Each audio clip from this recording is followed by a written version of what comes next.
नमस्कार दोस्तों, नमस्कार। आइए, आप सभी का स्वागत है हमारे YouTube चैनल ज्ञान गंगा जीके में। दोस्तों, हम देख रहे थे राजस्थान अध्ययन और राजस्थान अध्ययन की कक्षा 6 का आज देखते हैं पाठ नंबर 7, जिसका नाम है जल संसाधन व संरक्षण। यानी इसके अंदर हमें एक तो देखने की जल संसाधन कौन कौन से है और दूसरा देखना है कि उनके संरक्षण के लिए हम क्या क्या कार्य कर रहे हैं और क्या क्या कार्य कर सकते हैं। राजस्थान अध्ययन कक्षा 6 के पाठ नंबर 7 यानी जल संसाधन व संरक्षण में पहला दिया गया है कि राजस्थान में अपवाह तंत्र। राजस्थान का अपवाह तंत्र।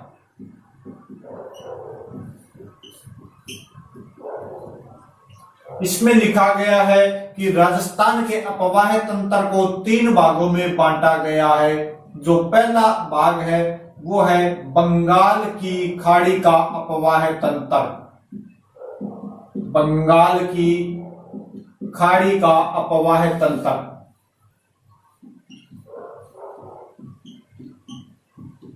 इसमें वो नदियां आ जाएगी जो अपना जल किसी न किसी अन्य माध्यम या डायरेक्ट सीधा बंगाल की खाड़ी में जाती है। अब राजस्थान की कोई भी नदी सीधा तो बंगाल की खाड़ी में नहीं जा सकती क्योंकि दूरी बहुत ज्यादा हो गई है, तो वो किसी न किसी और माध्यम से किसी दूसरी नदी की सहायक नदी बनकर अपना जल कहां ले जाती है? बंगाल की खाड़ी में। इसमें कौन सी नदी आ जाएगी? मुख्य नदी है चंबल, बनास, बाणगंगा वैसे तो आंतरिक पारा में आने लगी है, काली सिंध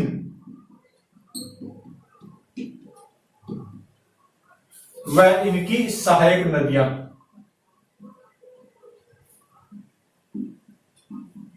जो भी चंबल, बनास, इनकी जो सहायक नदियां हो गई है, मुख्य चंबल, मान लो आप चंबल की जितनी भी सहायक नदियां हैं वो सभी क्या है? बंगाल की खाड़ी के अपवाह तंत्र में आएंगी, क्योंकि चंबल की बनास है और बनास की फिर अन्य छोटी मोटी सहायक नदियां हो गई। दूसरा जो आ गया वो आपके आता है अरब सागर का अपवाह तंत्र। अरब सागर का अपवाह तंत्र।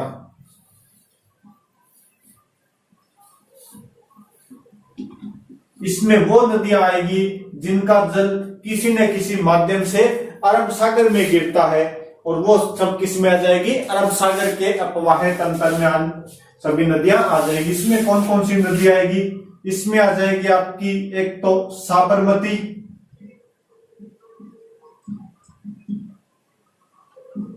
पश्चिम बनास और माही नदी। साथ में क्या आ जाएगी? इनकी सहायक नदियां।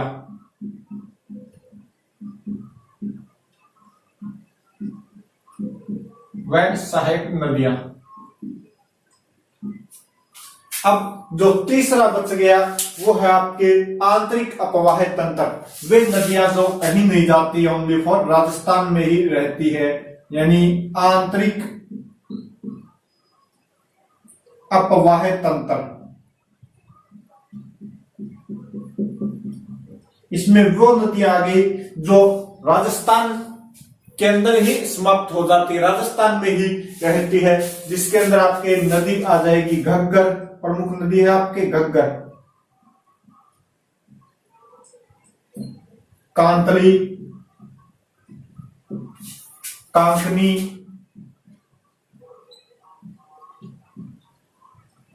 बाणगंगा। ये सभी नदियां किसके अंदर आ गई? आपके आंतरिक अपवाह तंत्र के अंदर आने वाली सभी नदियां हो गई। ये दे रखा है राजस्थान के अपवाह तंत्र का विभाजन। पहला है बंगाल की खाड़ी में जो नदियां बंगाल, जिनका जल बंगाल की खाड़ी में जाएगा वो सभी किसके अंदर आ जाएंगी? बंगाल की खाड़ी के अपवाह तंत्र में। अरब सागर में जिनका जल जाएगा वो अरब सागरीय नदियां हो गई, और जिनका जल न बंगाल की खाड़ी में जाता है और न ही अरब सागर में जाता है, यानी या तो कोई झील वगैरह में जाकर गिर जाता है या फिर यहीं पर राजस्थान में ही वो नदियां जो समाप्त हो जाती है, वो नदियां किसके अंदर आ गई? आंतरिक अपवाह तंत्र की नदियों में आ गई। अब देखते हैं इन्हें एक एक नदी देखते हैं कि कौन सी नदी कहां पर जाती है। सबसे पहले जो नदी दे रखी है उसका नाम है चंबल। सबसे पहले बंगाल की खाड़ी वाली देख लेते हैं। इसके अंदर एक नदी दे रखी है जिसका नाम है चंबल नदी।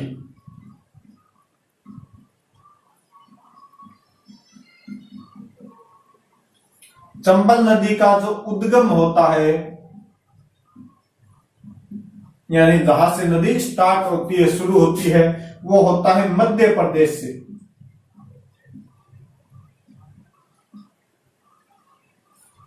मध्य प्रदेश के विंध्याचल पर्वत से।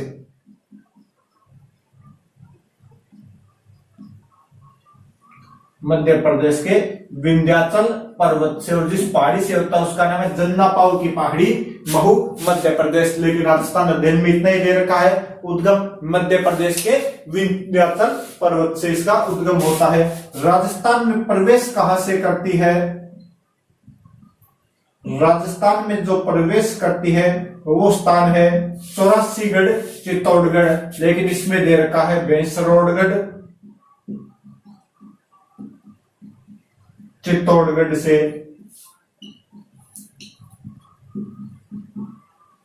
भैंसरोडगढ़, चित्तौड़गढ़ से राजस्थान में प्रवेश करती है। कौन कौन से जिले हैं जहां से चंबल नदी बहेगी? तो पहला जिला हो गया आपके चित्तौड़गढ़,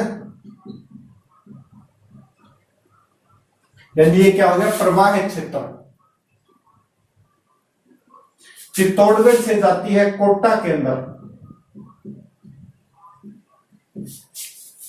कोटा से जाएगी आपके बूंदी के अंदर। इस बूंदी की सीमा पर होती है थोड़ी सी, जाते तो नहीं है लेकिन थोड़ी सीमा को टच करती है। इसके बाद में ऊपर चली जाएगी सवाई माधोपुर के अंदर, यहां से जाएगी ऊपर करौली के अंदर, फिर चली जाएगी धौलपुर, और धौलपुर से आगे चली जाती है हरियाणा के अंदर, और वहां से फिर आपके यमुना के, यूपी के इटावा नामक स्थान में यमुना में मिल जाती है। यूपी में इटावा नामक स्थान पर यमुना नदी में मिल जाती है।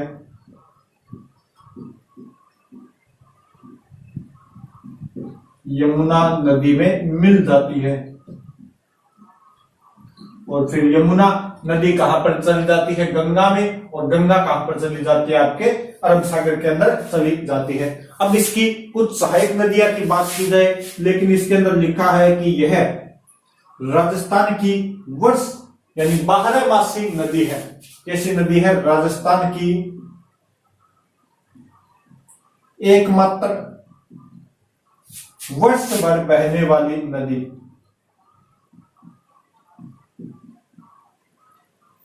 वर्ष भर बहने वाली नदी है।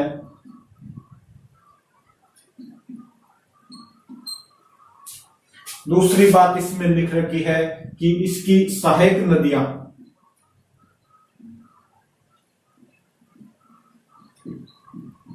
चंबल की जो सहायक नदियां हैं उनका नाम है बेड़च।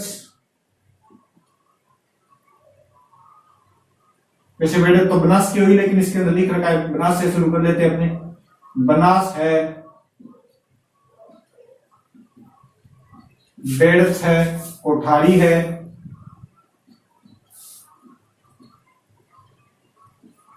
काली सिंह है,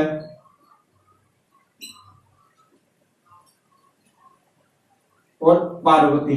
इतनी नदियां इसके अंदर दी गई है जो आपके चंबल नदी की सहायक नदियां हैं। और इस चंबल नदी के कारण, या चंबल बताया गया, चंबल नदी के किनारे राजस्थान का जो औद्योगिक शहर है कोटा, वो भी कहां पर बसा हुआ है? चंबल नदी के किनारे, जो मैंने आपको पहले ही दिखा दिया। इतनी बातें दी गई आपकी चंबल नदी के बारे में। चंबल नदी का उद्गम महू मध्य प्रदेश, जन्नापाऊ की पहाड़ियां महू मध्य प्रदेश से होता है, विंध्याचल पर्वत से। राजस्थान में प्रवेश करते हैं चौरासीगढ़, भैंसरोडगढ़, चित्तौड़गढ़ से। जिले 6 जिले हैं, चित्तौड़गढ़ है, कोटा है, बूंदी है, सवाई माधोपुर है, करौली और धौलपुर के अंदर ये नदी बहती है। यूपी के इटावा नामक स्थान पर यमुना नदी में मिल जाती है, यमुना के गंगा में मिल जाती है, और गंगा कहां पर चली जाएगी, आपके बंगाल की खाड़ी में चली जाएगी। राजस्थान की एकमात्र नदी जो वर्ष भर बहती है, यानी पूरे वर्ष राजस्थान में चलती रहती है।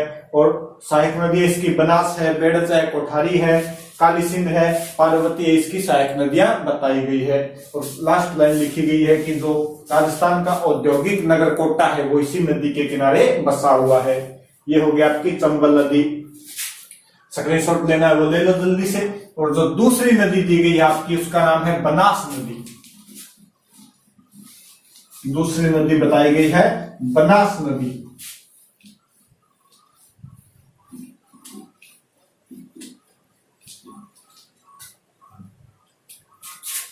नंबर 2 पर एक नदी दी गई है जिसका नाम है बनास नदी। ये भी आपके बंगाल की खाड़ी में गिरने वाली नदियों में से एक है। और बनास नदी का जो उद्गम होता है वो होता है खमनोर की पहाड़ी राजसमंद से। खमनोर पहाड़ी राजसमंद से।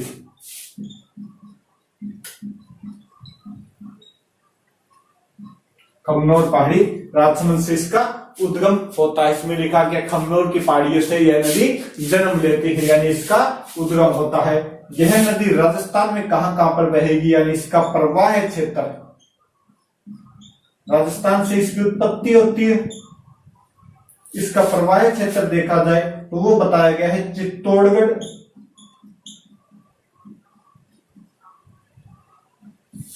इसके बाद में भीलवाड़ा,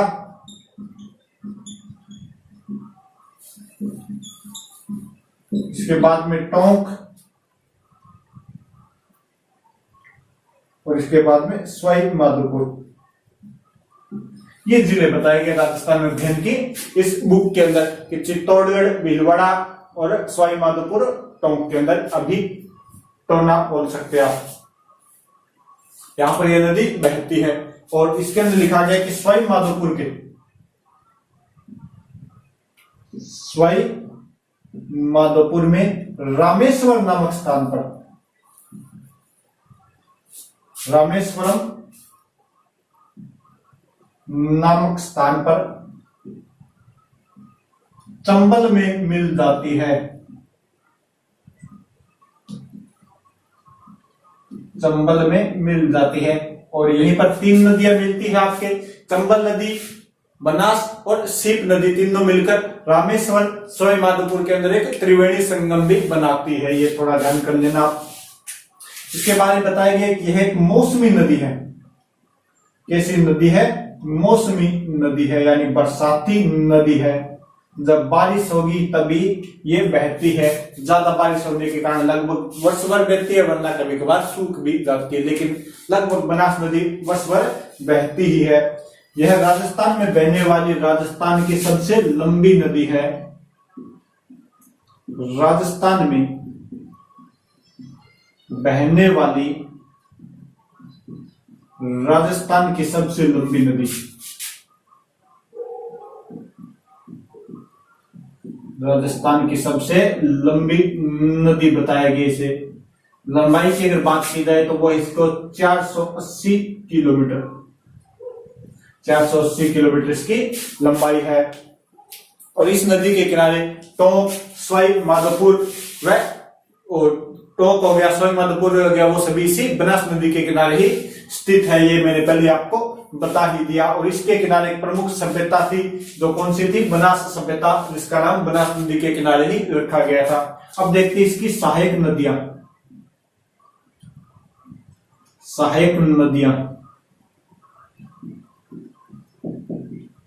और सहायक नदियों में कौन कौन सी आएगी? एक आएगी आपकी मैनाल, एक आती है कोठारी,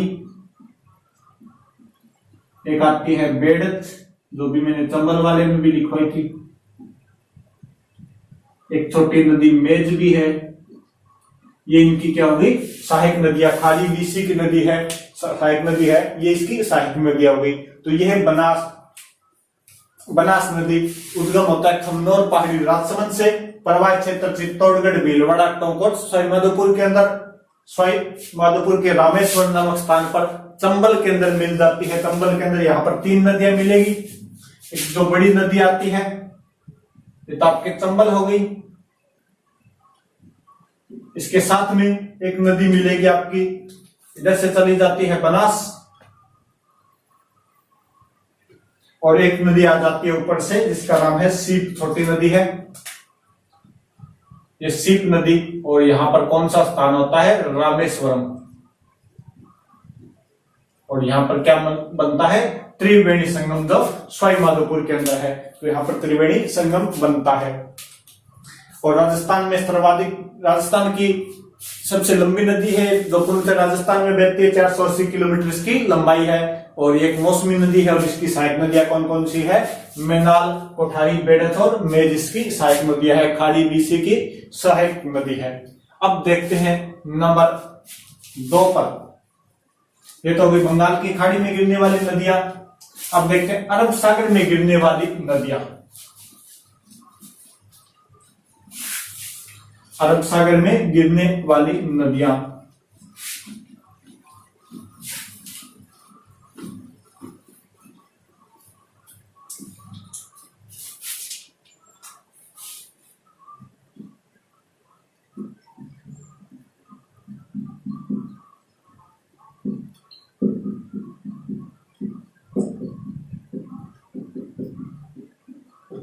इसके अंदर नंबर 1 पर देखेंगे लूणी नदी।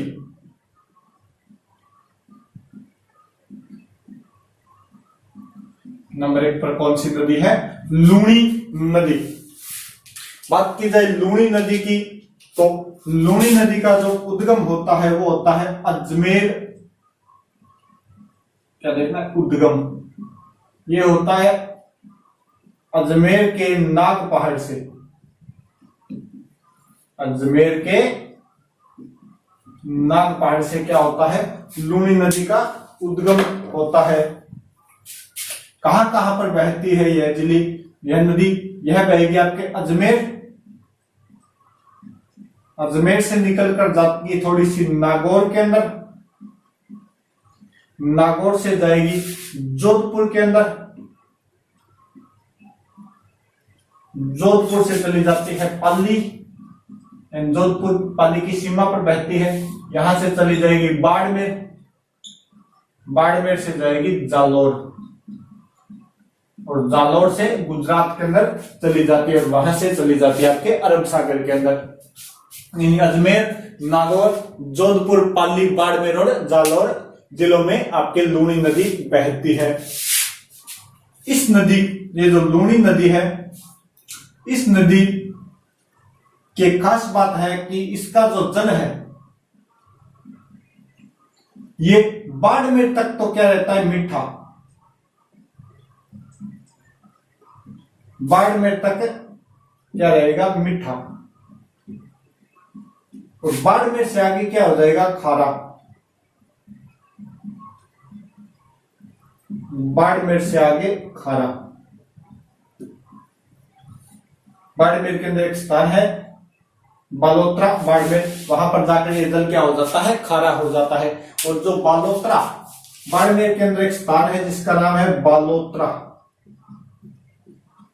ये स्थान जो है ये इस नदी के पास स्थित सबसे नीचा स्थान है, नदी पर स्थित सबसे नीचा स्थान। अगर कहीं भी नदी में पानी का स्तर बढ़ेगा तो सबसे पहले बाढ़ कहां पर आएगी, बालोतरा, बाड़मेर के अंदर। एक बार प्रश्न भी आया था कि अजमेर के अंदर अगर भयंकर बारिश हो तो सबसे पहले बाढ़ कहां पर आएगी, बालोतरा, बाड़मेर के अंदर, क्योंकि नदी अजमेर से जाती है। इस नदी के अंदर जल का रिसाव बढ़ेगा। और ये कहां पर चली जाती है, अरब सागर के अंदर। और अरब सागर के अंदर भी कहां पर, कच्छ की खाड़ी में। खंबात की खाड़ी और कच्छ की खाड़ी 2 भाग है, और यहां पर किसके अंदर चली जाएगी, कच्छ की खाड़ी में। बालोतरा, बाड़मेर तक इसका जल मीठा रहता है, इसके आगे इसका जल क्या हो जाता है, खारा हो जाता है, इसलिए इसे आधी मीठी व आधी खारी नदी भी कहा जाता है। अब देखते हैं इसकी सहायक नदियां। सहायक नदियां,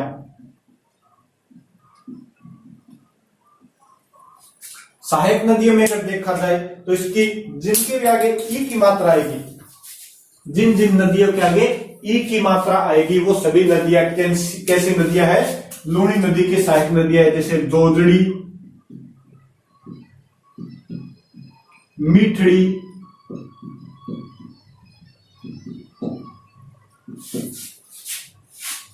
लीलड़ी प्लस जवाई, खारी, बांडी, ये सभी कैसी नदियां हैं, लूणी की सहायक नदियां हैं। और इस जवाई नदी के ऊपर पाली के अंदर जवाई बांध भी बना हुआ है, जो राजस्थान का अमृत सरोवर कहलाता है। जवाई नदी के ऊपर पाली के अंदर एक बांध है, सुमेरपुर पाली, उसे कहा जाता है मारवाड़ का अमृत सरोवर। क्या कहा जाता है, मारवाड़ का अमृत सरोवर। ये होगी आपकी लूणी नदी। कोई स्क्रीनशॉट लेना चाहता है तो जल्दी से ले लो। इसके बाद में देखते हैं अगली जो अरब सागर में गिरने वाली नदी है उसका नाम है माही। अरब सागर में गिरने वाली अगली नदी है, उस नदी का नाम है माही नदी। नंबर 2 पर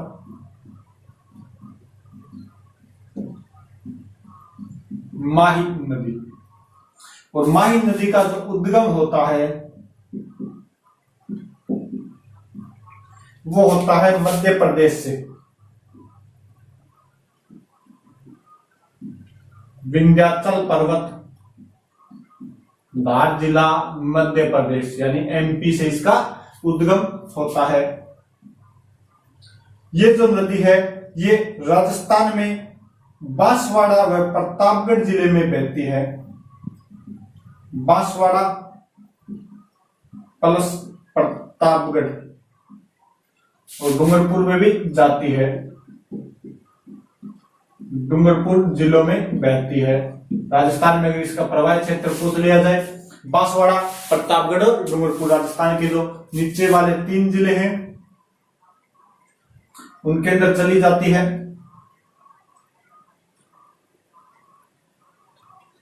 ये डूंगरपुर हो गया इधर वाला, ये बांसवाड़ा हो गया और ये आपके प्रतापगढ़ है। ये है बांसवाड़ा और ये है डूंगरपुर। अब ये नदी यहां से चली जाती है सीधी सी बांसवाड़ा, प्रतापगढ़ और फिर यहां से सीमा के ऊपर होती हुई वापस चली आती है। यानी यू आकार की आकृति बनाती है, अंग्रेजी के यू अक्षर के आकार की आकृति बनाती है। और फिर यहां से चली जाती है वापस खंबात की खाड़ी में चली जाती है। कहां पर जाएगी, खंबात की खाड़ी में। अरब सागर का एक भाग है कच्छ की खाड़ी या कच्छ कालन और एक है खंबात की खाड़ी। ये कहां पर चली जाएगी, खंबात की खाड़ी में चली जाती है, गुजरात से होती हुई। अब देखिए इसकी सहायक नदियां।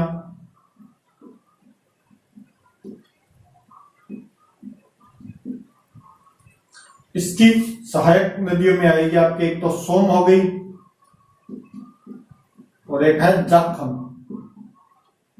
यानी सोम व जाखम किसकी सहायक नदियां है, माही नदी की सहायक नदी है। और ध्यान रखना ये जो माही नदी है ये कर्क रेखा को 2 बार काटती है। कर्क रेखा को 2 बार काटती है। इसे कहा जाता है दक्षिण राजस्थान की गंगा।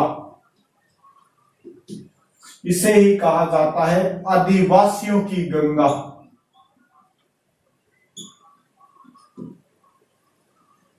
आदिवासियों की गंगा भी इसी नदी को कहा जाता है। तो ये होगी आपकी माही नदी। ये कौन सी नदी हो गई, माही नदी। जल्दी से ले लो इसका स्क्रीनशॉट। फिर चलते हैं आपके आंतरिक प्रवाह की नदियों में। ये हो गया आपकी बंगाल की खाड़ी में गिरने वाली नदियां भी हो गई, अरब सागर की नदियां भी हो गई। अब देखते हैं आंतरिक प्रवाह की नदियां।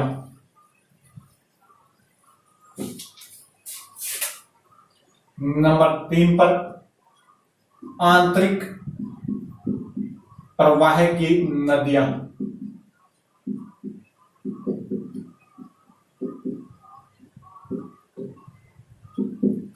और इसके अंदर जो नदी आएगी नंबर 1 पर, उसका नाम है बाणगंगा नदी।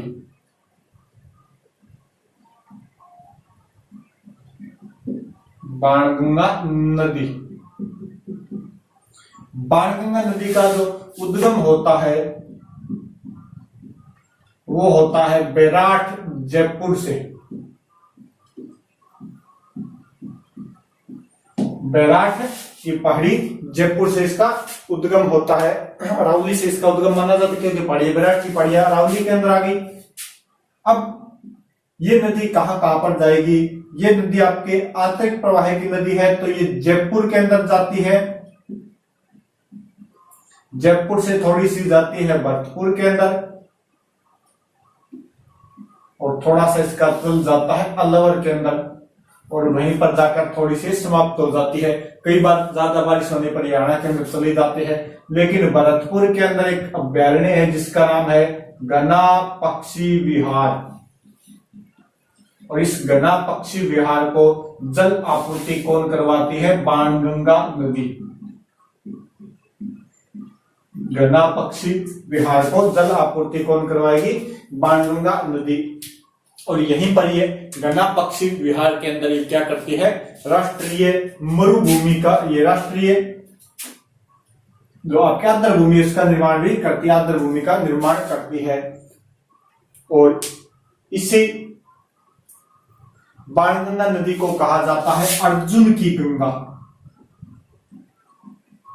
उपनाम क्या है इसका? अर्जुन की गंगा।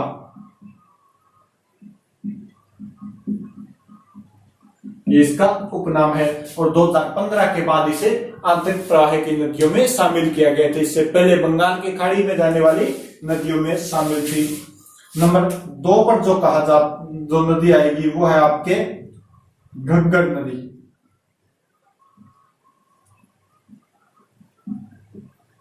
और घग्गर नदी का जो उद्गम होता है वो होता है कालका की पहाड़ी, हिमाचल प्रदेश।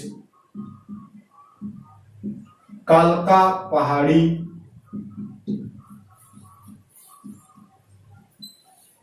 हिमाचल प्रदेश से इसका क्या होता है? उद्गम होता है। राजस्थान में प्रवेश कहां से करेगी? वो करती है तलवाड़ा हनुमानगढ़ से। तलवाड़ा हनुमानगढ़ से। यहाँ पर एक झील भी बनी है, तलवाड़ा झील। कहां कहां पर बहती है राजस्थान के अंदर? तो हनुमानगढ़ और श्री गंगानगर।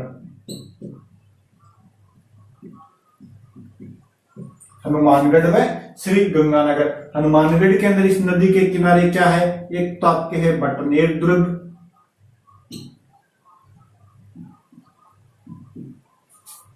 और एक इसके किनारे सभ्यता थी जिसका नाम था कालीबंगा सभ्यता।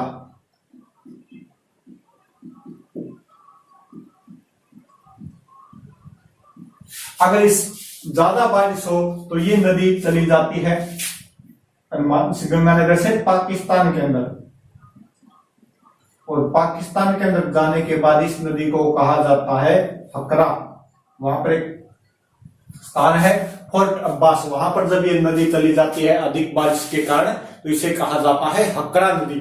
यानी जब ये कालका हिमाचल प्रदेश से आएगी तो इसका नाम क्या हो गया? घग्गर नदी। राजस्थान के हनुमानगढ़ में बहती है तो इसे कहा जाता है नाली या पाट। और यहाँ पर चावल की खेती अच्छी होती है, नाली या पाट। और जब ये पाकिस्तान के अंदर चली जाएगी तो इसका नाम क्या हो गया? हकरा। पाकिस्तान के फोर्ट अब्बास नामक स्थान पर चली जाती है तो इसका नाम क्या हो जाता है? हकरा। ये होगी राजस्थान की प्रमुख नदियां। अब देखते हैं राजस्थान के अंदर प्रमुख नदी परियोजनाएं हैं, जो नदी घाटी परियोजनाएं हैं उनको देखते हैं। ये तो हो गया जल संसाधन। अब इनके संरक्षण की बातें और देखते हैं कि जल से हमें क्या क्या प्राप्त हो रहा है और इनका संरक्षण कैसे किया जा रहा है। तो अब देखते हैं नदी घाटी परियोजना।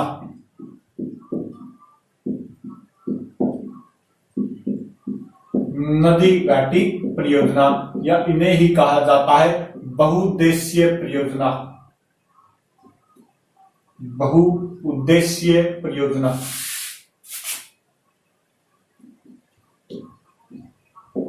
बहुउद्देशीय परियोजना क्या होती है? वे परियोजनाएं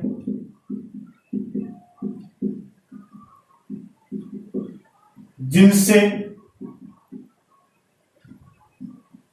एक से अधिक कार्य सिद्ध होते हैं, जिनसे एक से अधिक कार्य सिद्ध होते हैं। जैसे कोई नदी है, उसमें के जल का उपयोग हम क्या कर रहे हैं? सिंचाई के लिए। साथ में उसका उपयोग किस लिए करें? पेयजल के लिए। साथ में क्या करें? उसी जल को एकत्रित कर मछली पालन, और उसी जल का उपयोग कर हम क्या बना रहे हैं? जल विद्युत। उसी जल का उपयोग कर क्या बना रहे हैं? जल विद्युत। तो एक से अधिक जब इसके कार्य हो गए, एक से अधिक कार्य में इसका उपयोग ले रहे हैं, तो ये हो गई आपकी बहुउद्देशीय नदी घाटी परियोजना, यानी एक से अधिक कामों में जल का उपयोग करना। और इन्हीं बहुउद्देशीय नदी घाटी परियोजना को पंडित जवाहरलाल नेहरू ने आधुनिक भारत का मंदिर कहा। क्या कहा था? आधुनिक भारत का मंदिर। आधुनिक भारत का मंदिर किसे कहा? बहुउद्देशीय नदी घाटी परियोजना को किसने कहा? पंडित जवाहरलाल नेहरू ने। क्यों कहा? क्योंकि ये इनका उपयोग एक से अधिक कार्यों के अंदर किया जाता है। देख लेते हैं राजस्थान के अंदर कुछ नदी घाटी परियोजनाएं। नंबर 1 पर है चंबल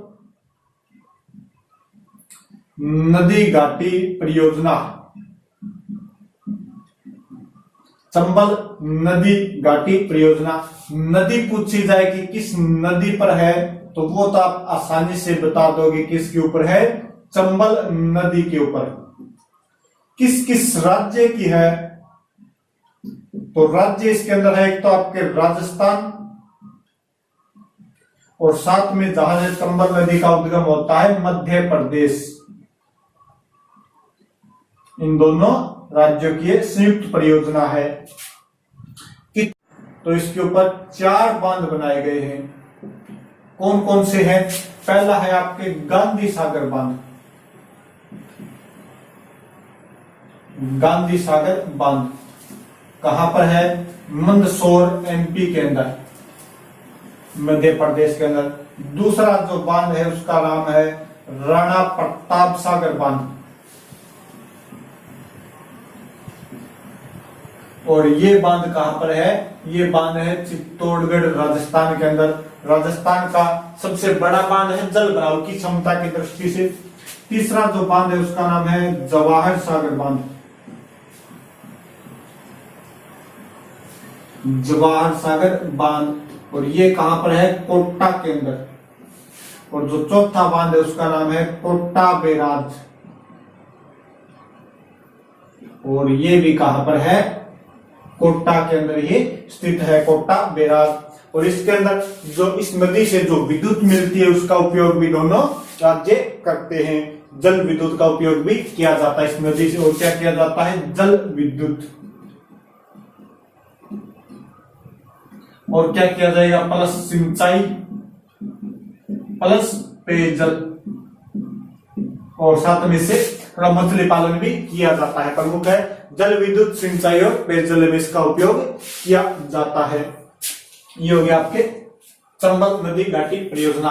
अगली जो परियोजना दी गई है उसका नाम है माही बजाज सागर परियोजना। माही बजाज सागर परियोजना।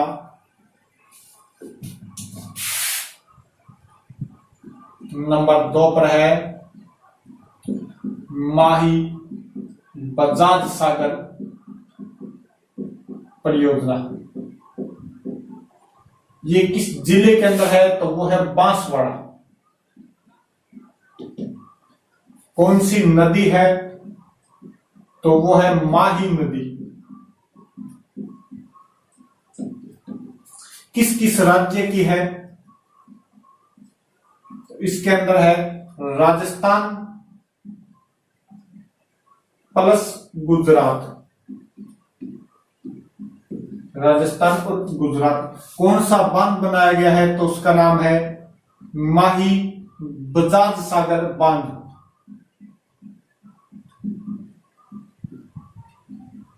कहां पर है? बांसवाड़ा के अंदर। और सर्वाधिक लाभान्वित जिला भी कौन सा है? बांसवाड़ा जिला है। और इससे विद्युत व जल विद्युत व पेयजल सुविधा उपलब्ध कराई जाती है। राजस्थान का सबसे लंबा बांध है ये। इसके बाद में एक परियोजना है जिसका नाम है बिसलपुर बांध परियोजना।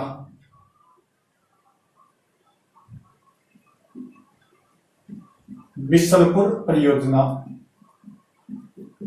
ये कहां पर है? ये है आपके बिसलपुर टोंक के अंदर। कहां पर है? बिसलपुर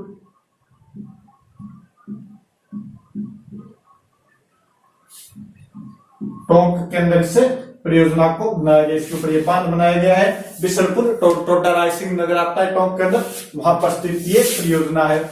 इसका उपयोग भी सिंचाई, पेयजल व जल विद्युत के लिए किया जाता है। इसके अलावा है सरदार सरोवर बांध परियोजना।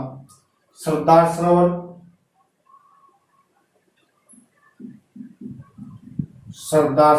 परियोजना। और ये जो सरदार सरोवर परियोजना है, ये बांध कहां पर बना हो, किस किस राज्य के मध्य है? तो ये आपके गुजरात प्लस मध्य प्रदेश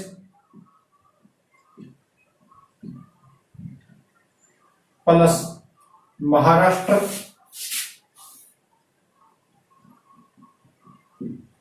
और राजस्थान। इससे राजस्थान के लाभान्वित जिले अगर पूछ लिए जाए तो एक नहर निकाली गई है, नर्मदा नहर। और नर्मदा नहर के द्वारा राजस्थान में पानी लाया जाता है। नर्मदा नहर द्वारा राजस्थान में क्या लाया जाता है? राजस्थान में पानी लाया जाता है। किस नदी के ऊपर है? तो आपके नर्मदा नदी के ऊपर। राजस्थान के लाभान्वित जिले,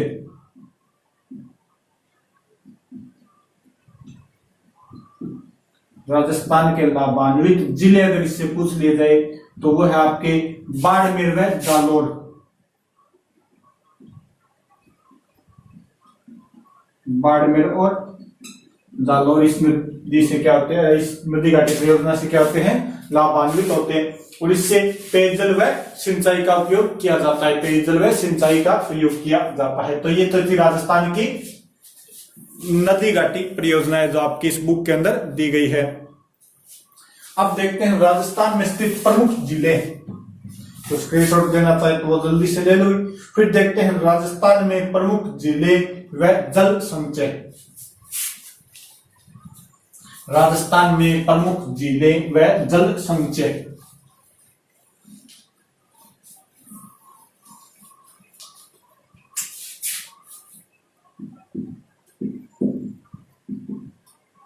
राजस्थान में प्रमुख जिले व जल संचय। लास्ट टॉपिक इस पार्ट का, राजस्थान में प्रमुख जिले व जल संचय। राजस्थान के अंदर अगर जिलों की बात की जाए, राजस्थान के अंदर प्रमुख जिले व जल संचय अगर जिलों की बात की जाए तो सर्वाधिक जिले हैं उदयपुर के अंदर। सर्वाधिक जिले कहां पर है? उदयपुर के अंदर। इसलिए उदयपुर को क्या कहा जाता है? जिलों की नगरी। कौन कौन सी जिले हैं राजस्थान के अंदर अगर देखें तो पहले देखते हैं उदयपुर की झील। और उदयपुर में जिले हैं उदय सागर झील है। इसके अलावा फतेह सागर झील है।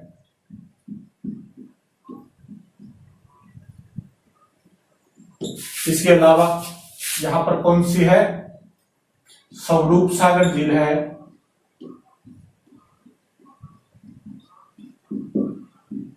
इसके अलावा ये कुछ प्रमुख झील है जो इस बुक के अंदर दी गई है। उदय सागर है, फतेह सागर है, स्वरूप सागर है, पिछोला झील है। ये सभी झीलें कहां पर है? उदयपुर के अंदर प्रमुख झील है। जयसमंद झील है, जयसमंद झील। और जो जयसमंद झील है इसका निर्माण करवाया था राणा जयसिंह या महाराणा जयसिंह द्वारा 1687 से 91 के मध्य। और ये जो जयसमंद झील है ये राजस्थान की, जयसमंद झील क्या है? राजस्थान की नहीं, पूरे विश्व की, विश्व की सबसे बड़ी कृत्रिम मीठे पानी की झील है।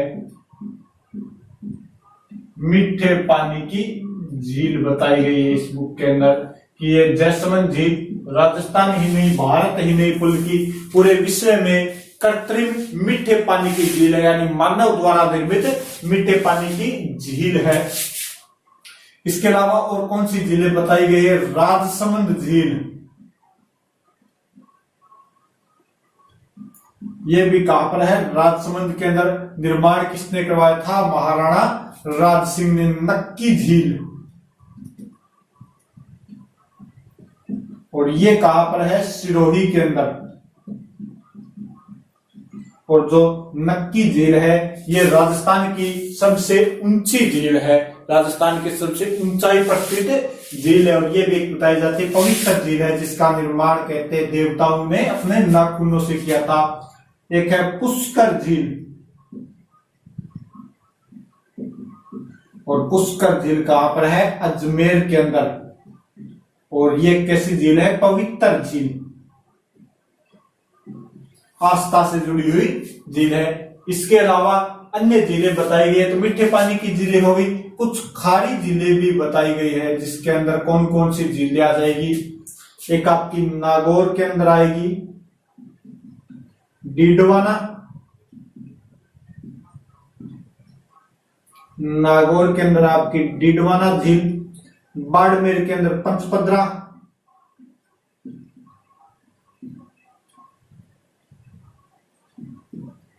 बाड़मेर के अंदर है पंचपदरा झील, जोधपुर के अंदर फलोदी,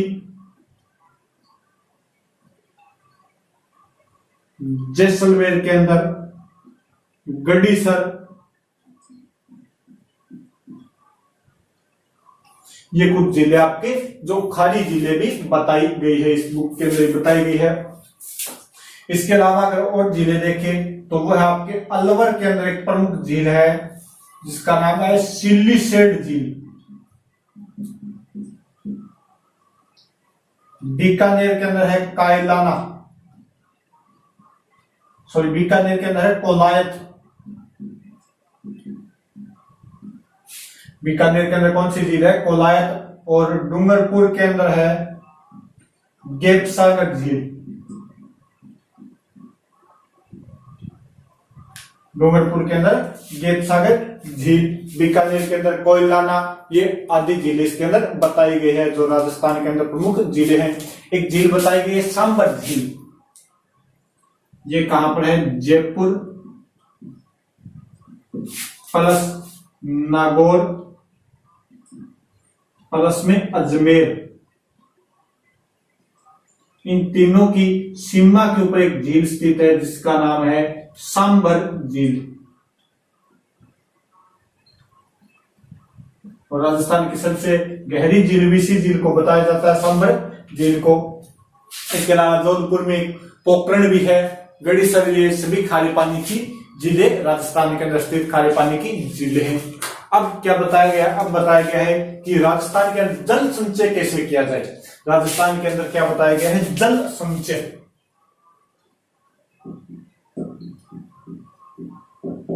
जल संचय यानी जल का संरक्षण कैसे किया जाए, तो उसके लिए कुछ साधन बताए गए, जैसे कुई हो गई,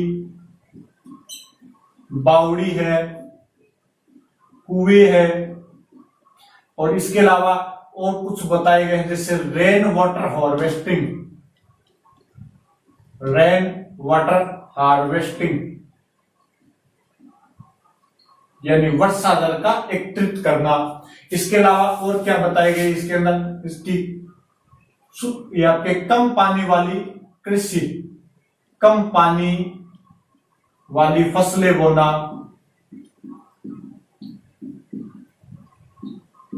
इसके अलावा और क्या कर सकते हैं जल संचय के लिए, इसके अलावा ड्रिप सिंचाई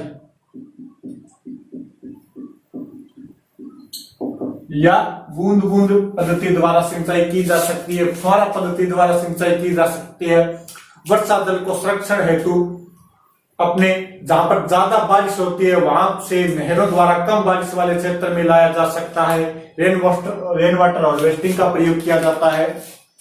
और इसके अंदर बताया गया है कि जो उदयपुर है जिसे झीलों की नगरी कहा जाता है, वहां पर सभी जिले नहरों द्वारा जुड़ी गई है ताकि कम वर्षा वाले क्षेत्र में भी पानी पहुंचाया जा सके। तो ये आपके हो गया राजस्थान अध्ययन का पाठ नंबर, कक्षा नंबर 6 का पाठ नंबर 7। और इसके अंदर अपनी पूरी जानकारी होगी, एक बार देख लो आप दोबारा इनको, और कृपया थोड़ा इसको शेयर कर देना, कमेंट कर देना और चैनल को सब्सक्राइब कर लीजिए।